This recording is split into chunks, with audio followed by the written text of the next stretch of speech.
Hello everybody and welcome to Fire Force Season 2, Episode 16 Anime Review. In this week's episode there was a lot going on. We had the three-way fight that turned into not so much a three-way fight. We had Arthur doing Arthur things. We had Hormea doing Hormea things and basically just causing trouble for everyone, her own team included.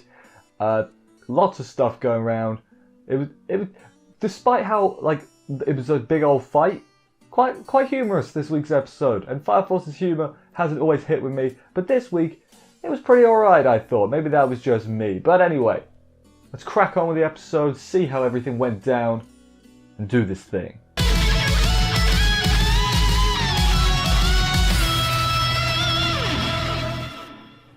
We pick up where we left off with Maki, Hormea and Arrow are there, and then the other girl whose name I still don't know, the puppet girl. Maki thinks, okay, probably a good plan in order to stop the White Clad, because we can't let them get Natsuko. We need to team up with Hajime to end this three-way stalemate, basically. Maki stops Arrow interfering, because the other two are having a scrap, and Arrow's like, I'll help you, Hormea, and then Maki's like, oh no you don't, son. Arrow's a girl, but that's besides the point. Didn't know that, by the way, until this week. Didn't realise Arrow was a girl. When her clothes broke, it was kind of obvious, but there's that. I don't have much else to add on that. I learned something, I guess. They're out of sync, Arrow and Hormea, because the pairs, like the Protector and Pillar pairs, are made specifically because they think they'd be, you know, a good fighting unit. But because this is not the normal pairs, they don't fit exactly right, so they're not too good. Hormea has no excuses though. She's like, knock that off, electrocutes her. Hormea's kind of a dick. Like, even her own team seem to be like, I've had enough of you now, basically is what it seems. Meanwhile, though, while that's going on, Vulcan, remember Vulcan? He's still looking around. He's like, where the heck is Arthur? And where the heck is Arthur? Where Arthur is, it turns out, is still at the main battle where Charon is and Kureno or Natsuko himself, obviously. Kureno, though, despite being, you know, he's probably trying to get Natsuko back, he is way too focused on beating the crap out of Iris and Tamaki, and it's just like, dude, you don't need to beat up the girls, just beat up the generic, which he eventually does. Shinra and Arthur are playing defense against Kureno. The captain tells Shinra, hey, go and get Natsuko, we need that. He gets like blown away at some point. I forget if it was by the White Clad or by Kureno, but one of them blows him away, and Shinra's like, on it, boss, and everything. And then meanwhile, Ritsu and Inka, who are watching, Ritsu is like, thanks to your power, Inka, I can use my power whenever. So that was pretty, what's the word? Ominous. But then when she used her power later on, which we'll get to, I don't see how Inka's power had any correlation to that, other than maybe it showed, because it shows where the bad things are. Maybe she's like, oh, there's bad things over there, and she'll be like, alright, I'm going to go deal with, you know, use the bad things now. Maybe. It's not too obvious what they meant by that, if I'm being completely honest. After many a deflected attack, Kureno decides, hey, Arthur is too difficult for me. I'm not strong enough to take out Arthur, so he's going to go after the mooks instead, the regular White Clad members who aren't important and are not, they even have names, they're so unimportant. Captain briefly has Natsuko before Charon briefly has Natsuko before Kureno briefly has Natsuko before Shinra and Arthur briefly have. They're basically playing full-on basketball with Natsuko's head, you know. Thankfully they're not bouncing it on the ground because brain damage, you know. This kid's had enough, you know, problems in the head. We find out a bit later on. So I don't think, you know, that would be good. But no, they're just passing him around basically. While that's going on, the shenanigans there, Ritsu makes a infernal out of just a police officer, it looked like, or a security guard, couldn't remember, completely honest, with her power Necropyro, which then fuses all the dead bodies to the infernal she's made to make a giant infernal, which is like the infernal they fought at the beginning of the season. So she probably did that one too. She says this one's going to be stronger though because the base infernal was a fighter, because it was a security guard and knows how to fight. Whereas before, I guess it was just a regular civilian, I presume. Imagine if they got like an MMA star Infernal. It'd be like the best fighter ever. That's just what I'm thinking anyway. Also traps Natsuko inside it, in like the chest of it, like a Megazord, like Power Rangers, sort of. Kureno gets a call from the president, calls him backer a lot. The president calls Kureno backer because Kureno keeps like, oh, yeah, I want to fight the weak ones. And he's like, idiot, get the kid, basically. We don't hear the president, but I imagine that's sort of what he was saying to our boy Kureno. After that, he's like, yeah, okay, fine, I'll deal with that. And he's like, Shinra, boy, come on, let's team up and let's defeat that thing. Because otherwise I'm going to be out of a job. And I need this job, damn it. So Hajime and the 8th are now properly, well, not properly on the same page, but they're at least in the same book at this point, and that is better than they were. Hormeya just decides to ditch Arrow in their fight just because she wants to go do something with Nataku, which she does. She goes to Nataku, zaps his brain, which causes a flashback of Nataku's, which I guess makes him go a bit insane. Basically, she made the monster go on a rampage. Nataku is also using his power, his little ring power, as well. He sees Rekka everywhere. We see flashbacks of him seeing Rekka. It's pretty disturbing everywhere, to be honest with you. Infected imagination is his ability, so I guess because he's so messed up due to Rekka, it's sort of affecting his ability, which is not good, you know. Also, his art changes. He's got Rekka inside his mouth, and his eyes have gone all starry, and then later on radiation, which we'll get to. It's pretty mental. He wants to suffocate everyone with this radiation. Vulcan says, hey, the unpowered people need to get out of there because the radiation will get them, basically. So that's Licht, the captain, and Iris herself. Tamaki goes with them, I guess, because protection, that's important.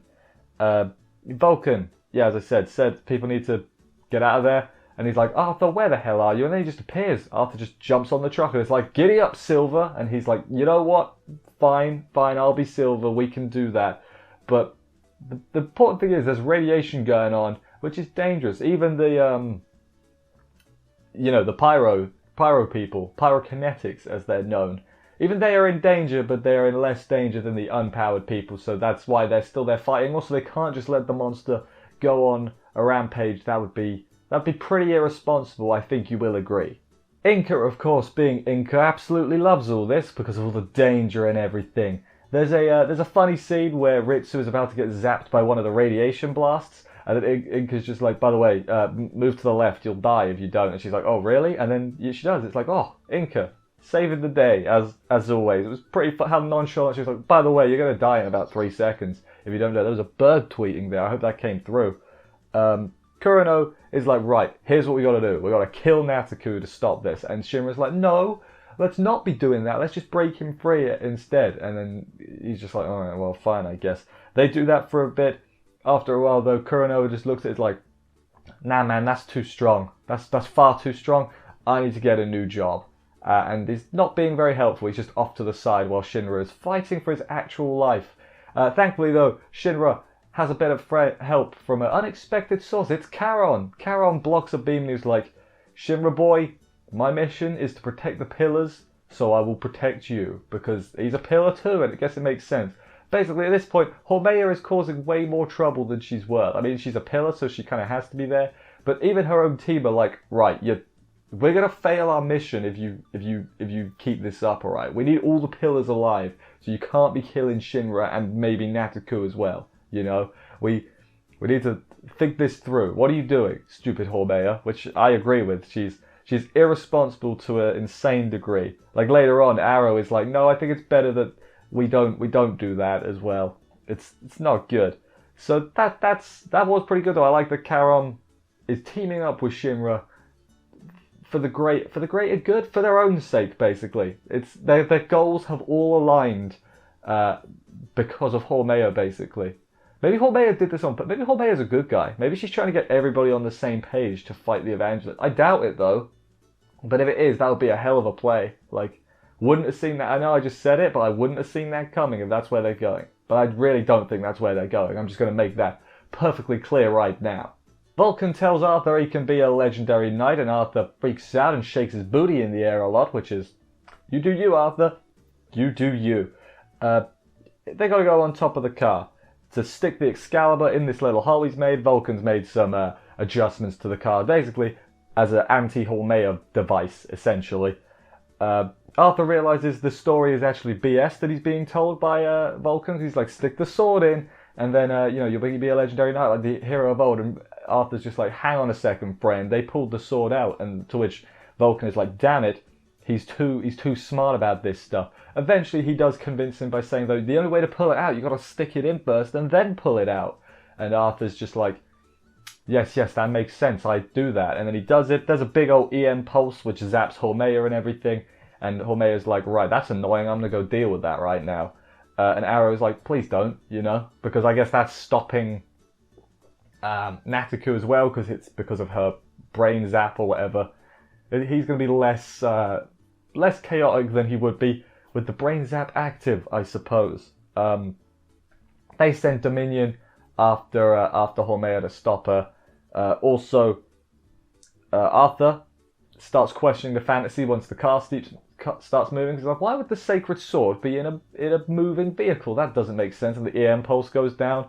But then when Vulcan is like, no, it's not a moving vehicle, it's a giant serpent. He's like, I see. And then the pulse comes back up. So basically, the power of the pulse and everything is decided by Arthur's fantasy, which I think we already knew in an earlier thing. We found that out or figured that much. But hey, it's another case of it here, which is, I said fantasy, it's more like a delusion at this point, if I'm being completely honest. But that's where we are. They do that. They're like, Shinra, we've bought you time. Deal with this quickly before Hormea zaps us. So, and then we see Shinra like looking all determined as he does. Presumably him, Kureno, and Charon are going to work together. Oh, I almost dropped my phone notes there. They're going to work together, and then they'll be able to defeat the Natsuko Infernal Menace monster, and Inca and Ritsu will probably watch. Maybe they're going to get Natsuko. I don't know which. I mean, Natsuko can't really go to the White Clad. I think the 8th are winning this one. I think the 8th are going to take Natsuko. I could be wrong though, but who knows? Tamaki's there, and obviously she was involved in the Wrecker stuff as well, so maybe that'll be key at some point. Who knows though? I certainly don't. You know what I do know though? I do know what my favourite part of the episode was. Let's check that out. It was another pretty solid episode this week. My favourite part, however, was just Charon coming to the aid of Shinra. It was pretty cool. The reasoning was sound, first of all. Like, it wasn't just like, oh, that's a bit weird. First off, Hormea is causing too much trouble. They got to put this thing down to save both Natsuko and Shinra, which they need for their plan. It's not like he's had a change of heart. It's just that their interests have aligned. And I like that. I like my random team-ups that have some reasoning behind them. And that is good. As I said, another solid episode. I'm tempted to rewatch season 1 because of how much I didn't like it at first, but I'm loving season 2. So it's just like, is it so much better, or was I being unnecessarily harsh on season 1?